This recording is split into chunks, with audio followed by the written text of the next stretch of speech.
I'm Matt Blair. I'm a software engineer at OpenTable. I'm going to talk about ES6 today, specifically what we can do with ES6 today in the browser.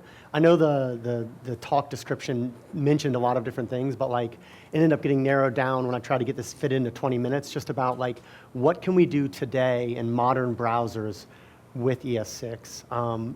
And researching this talk, I was talking to a friend of mine, and he was like, oh man, yeah, ES6, it's so cool. But we'll never be able to use it. Like, we're always going to have all these legacy browsers to support. We're going to have to support IE, and what's the chance browsers actually implement these features in a timely manner? And that was kind of the attitude I had going in too. I was like, this stuff's never going to be available to me. And then I started looking at OpenTable's user log of like, you know, who's using an evergreen browser? Who's using a modern browser? And I found 78% of our user base was using a modern browser, an evergreen browser. And evergreen's a self-updating browser. And the term modern in this context means ones that already supports ES6. So 78% of our user base already uses it. In the global web, when I was looking at statistics, it was closer to 80%. So if anything, OpenTable is actually lagging a little bit behind. Some sites I looked at, the statistics were as high as 93%. So the fact is that like you can use ES6 right now, certain features of it on your website, and you would have a giant portion of your user base. Excuse me. All right. So where are we at? Where are we at with the spec support since it was formalized in July? The latest version of Chrome and Opera is at 91% of the spec. Firefox 85, Edge is 83. And Safari 9 is at 54% of the spec. Oh, and one other caveat. When I say modern browsers, I'm not including IE11. Only Edge, because it's the only actual self-updating browser. So it has to be an evergreen browser as well. All right, so what if we wanted to use like a transpiler? We wanted to try to get those features in. What can we do? And oh, by the way, all these slides are on mine. They're all open source, and all the code I'm showing is all open source, as well as my speaker notes.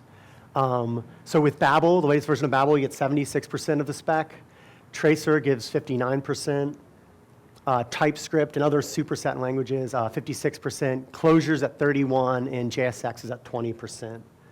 All right, so I'm going to dive right into examples of what features right now all of those platforms share. So what can you use right now in all these different browsers that will work currently for your evergreen users and your modern browser users? A little note on the syntax that works everywhere. Some environments require a use strict statement. So like these features are there, but if you're not using use strict, they won't be available and you'll get an error. All right, so you get let, const, arrow functions, object literal extensions, and string templates. I'm going to walk through each of these with some examples. Let, so here's some ES3, some like code we've probably all seen. And this kind of exposes some problems with how we declare variables today. The top line, you see I declare x is equal to 31, and then I have this if block, if true. Then I declare var x is equal to 71. But because of browser hoisting and how JavaScript works, var x31 and var x71 are actually the same variable.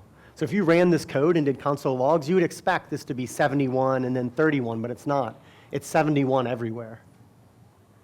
However, let resolves this problem and introduces block level scoping. So now when you declare a variable inside of a block, like a while loop or a for loop or an if block, that's actually a different variable than the outer scoped variable. So you get the kind of correct behavior that you're expecting. At OpenTable, when we write variables, we almost never use var anymore. I can't actually think of any instances when we use var, because let is the behavior we're actually looking for. All right, let errors. So if you using var, if I declared the same variable twice, it would just work because of hoisting. With let, it'll actually throw an error if you try to redeclare the same variable again. It'll say, you've already declared this. Something else, if you use a variable before you declare it, it will actually throw an error as well. And that wasn't the case with var. var would just hoist the variable up, and it would work even if that variable wasn't set yet. All right, const. Const is another block scoped block scope syntax.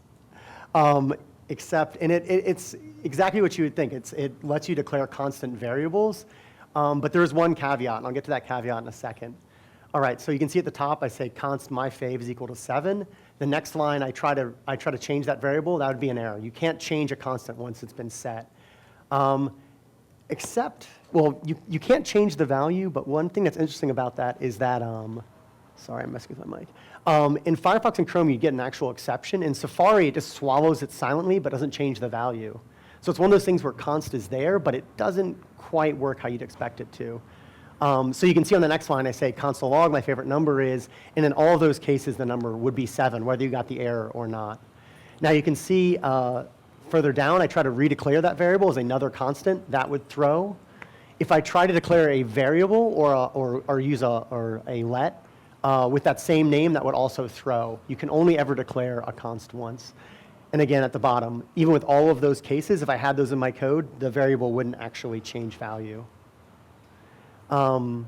With const, you have to supply it a value to start. It is declaring a constant variable that cannot change. So if you just try const foo and then try to set foo later, even the declaration will explode. Something cool about const is that it doesn't have to be primitive types. You can declare objects, arrays, sets, maps, and we'll talk about some of those other data structures later. But you can say const almost anything is equal to that, and that works. And then same thing where if you tried to then change that a complex object's value, it would explode. Here's the caveat though. Constants are basically like object pointers. So they point to a reference in memory. So you can actually change, if you have a complex object, you can change its internal values and that doesn't cause any explosions. That's fine. You can declare a constant object and then mutate all of its properties and that's fine. And that's part of the spec. So what it's saying is this object can never change, the object reference can never change, but the internal properties of that object can constantly mutate. So that's something that's good to know if you're first trying out with const. All right, arrow functions. I don't know, how many of you were at the ES6 talk earlier, the ES6 panel? It's like half and half. There was a lot of mention of arrow functions. Arrow functions really don't give you anything that wasn't already available to you in ES5. It's just really nice syntactic sugar. And again, there's some caveats. So basically, if you can see in the comments on the right what the equivalents are. You know, I have parentheses, arrow, curly braces, foo, and that's basically the equivalent of function, parameters, curly braces, foo.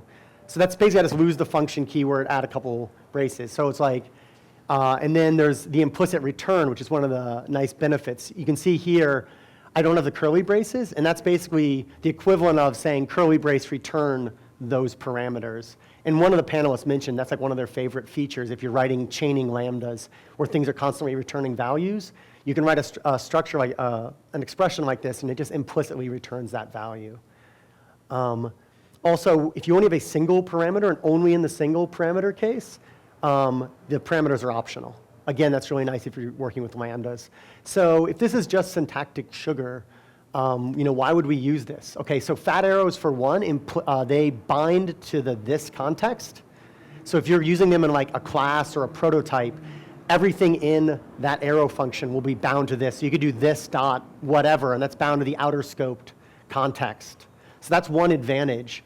Two disadvantages of using arrow functions are that one, you don't have access to the arguments object. So in this case where I have A1, A2, AN, I can't do arguments whatever.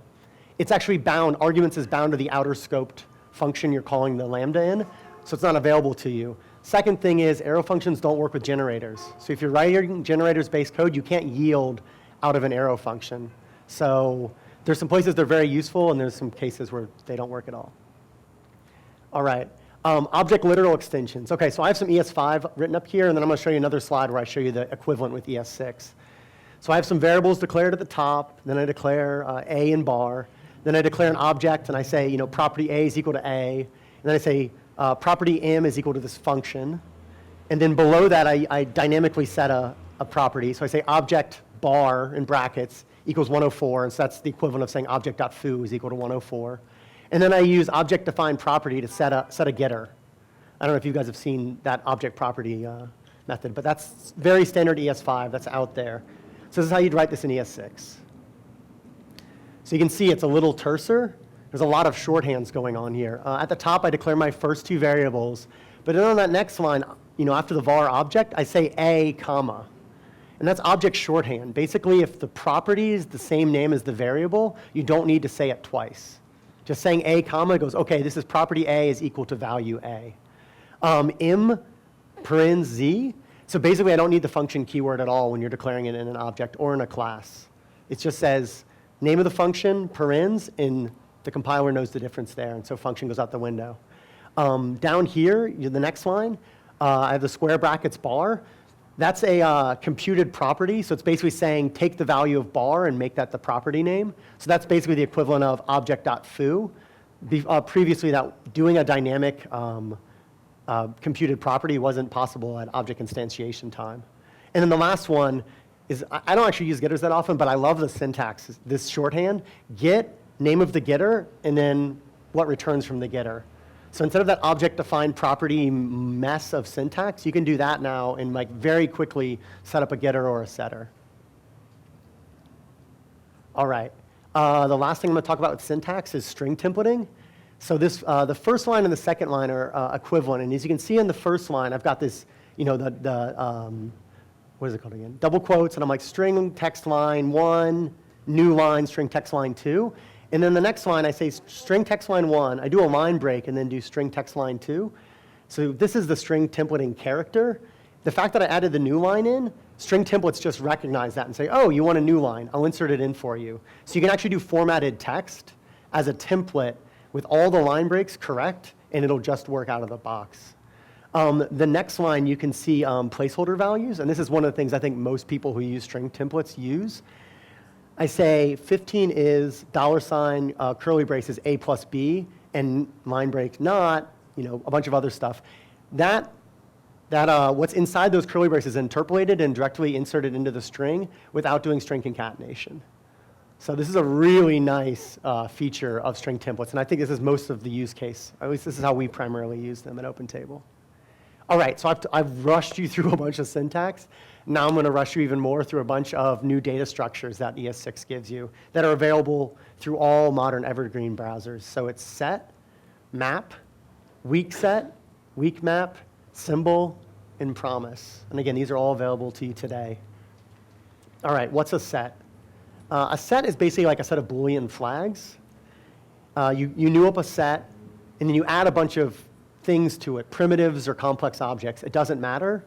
And then it basically checks for uniqueness of those values and then keeps track of those. So you can see on that second line, I say s.add hello, I add hello again, and then I add an object.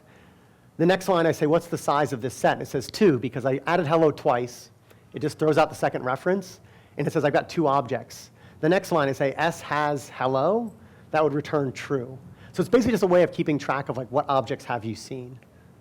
And with the caveat that it allows you to see like uniqueness. You could keep adding the same object hundreds of times and it would just keep throwing it out. And those objects can be complex types. And on the next line you see for let key of blah, and that actually prints it out in insertion order.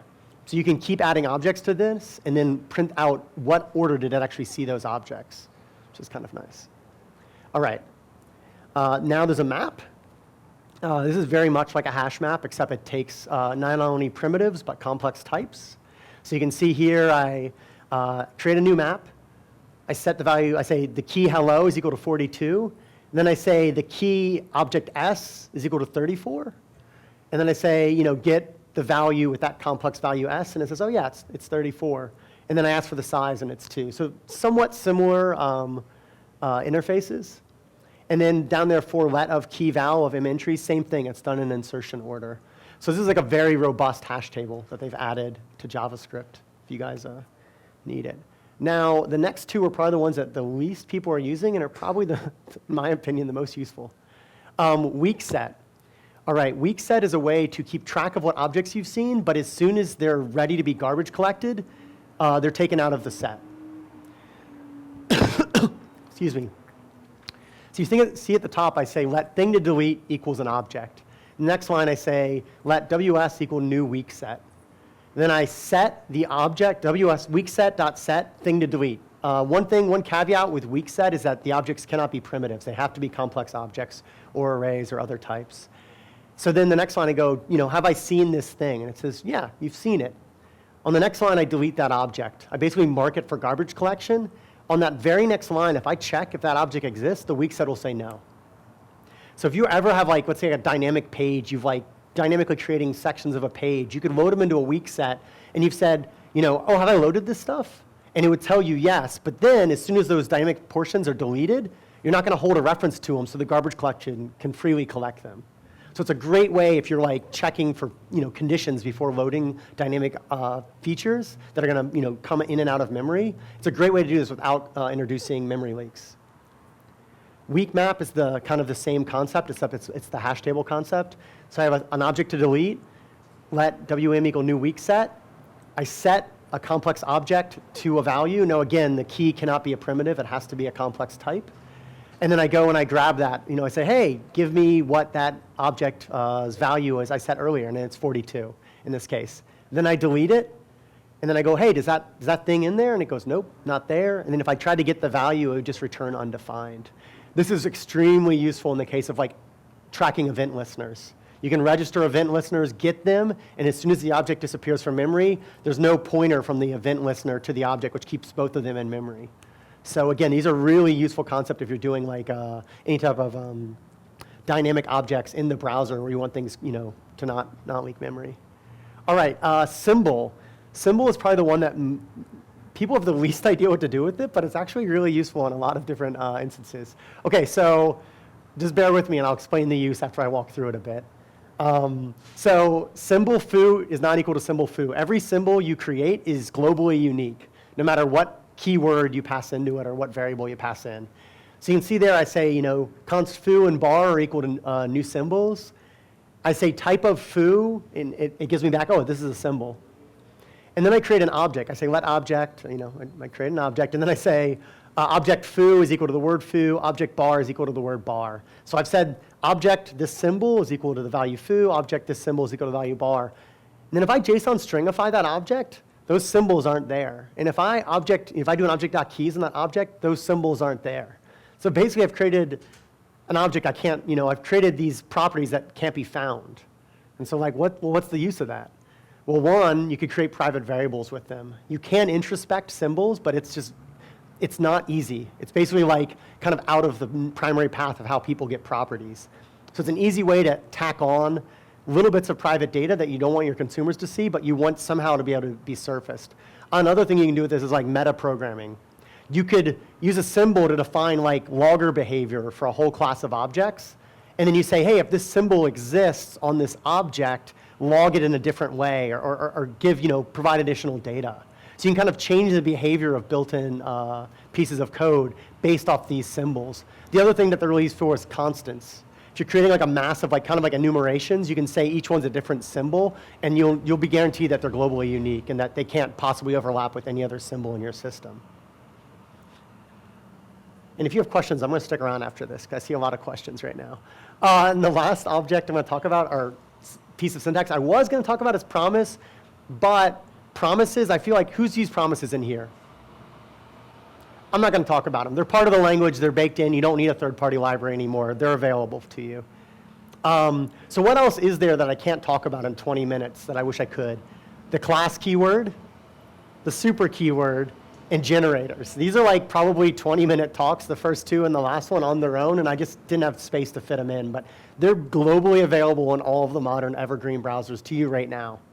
So what's not available to you, and what is not shared between all the browsers? Proxies, which if you haven't heard of or seen, they're basically a way to like wrap an object, and then anytime anyone interacts with that object, you can raise an event and then like kind of track what's going on. It's a really interesting way to interact with objects. You could say every time a function is called, call a logger or something, as that example. So it's like it's a way to basically introduce like kind of aspect-oriented programming into JavaScript.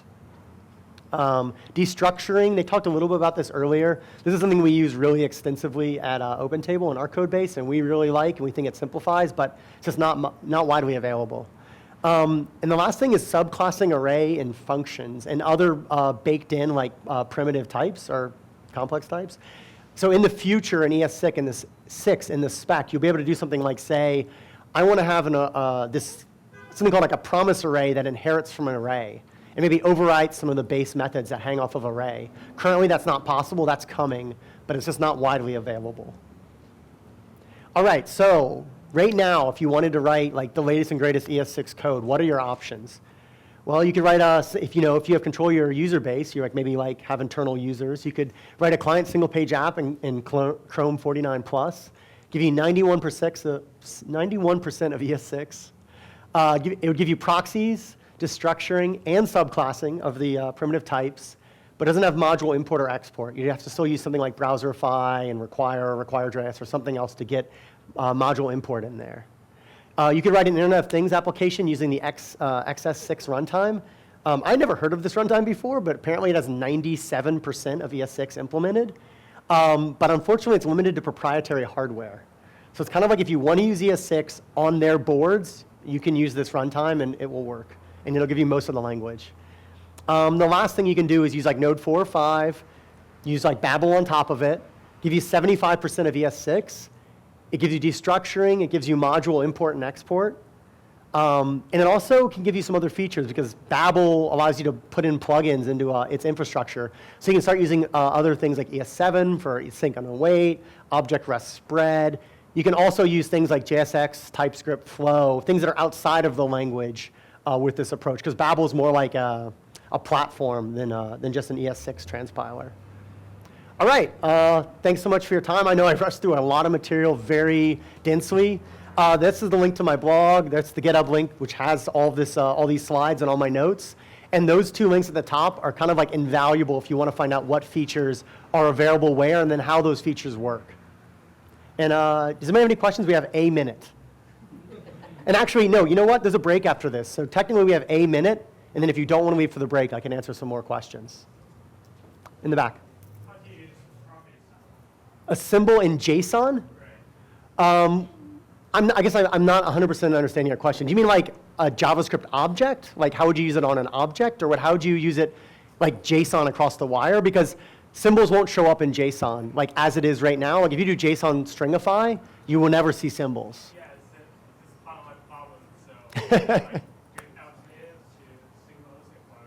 Not really, not for that use case. You can't really pass symbols across the wire the way it's built. And I mean, if you wanted to write a custom implementation of JSON stringify, you can introspect out symbols. You can find out all the symbols on an object. Then you'd have to write like your own syntax, and it wouldn't really be JSON anymore. Does that make sense? All right, any other questions? You? Shallow comparisons, looking at object references. So it's not doing like, it's not checking if the properties all align.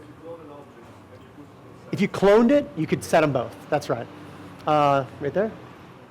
Okay, so there's a performance implication if you're transpiling. And there's a performance implication if you're bundling using something like Browserify or Webpack. What was the other one I was looking at the other day? I can't remember. But anyway, but the performance implications, at least from Browserify and Webpack, are just like the amount of code they add to bash everything together. And then with transpilers, they're adding code to shim out that feature. So there's additional code there.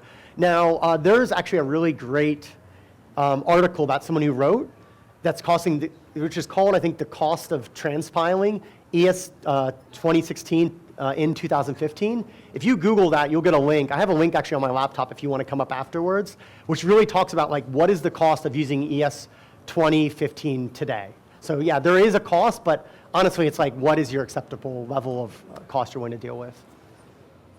It's similar to enumerable false. It's just one use case. It's just like not having to use object-defined property. You can just say symbol property done, and you're out. And then, and the fact is that like, it's such a separate use case. I think honestly, the people who use symbols are going to be people who are doing a lot of meta programming. It's not actually going to be for the use of like a private variable in the end. It's for people who want to like build frameworks that if you define this symbol on an object, it will behave differently. Oh, like what's the underlying implementation? I'm not sure, honestly. I've more like tested the behavior and poked with it. I mean, it's basically a hash table, but like with complex keys. So, but honestly, under the hood, I can't tell you about. Each browser does it, so I'm sorry about that. Actually, I'm gonna end now, but if you guys want to come up, I'll stick around for a couple more minutes, okay? Like, thanks a lot for coming.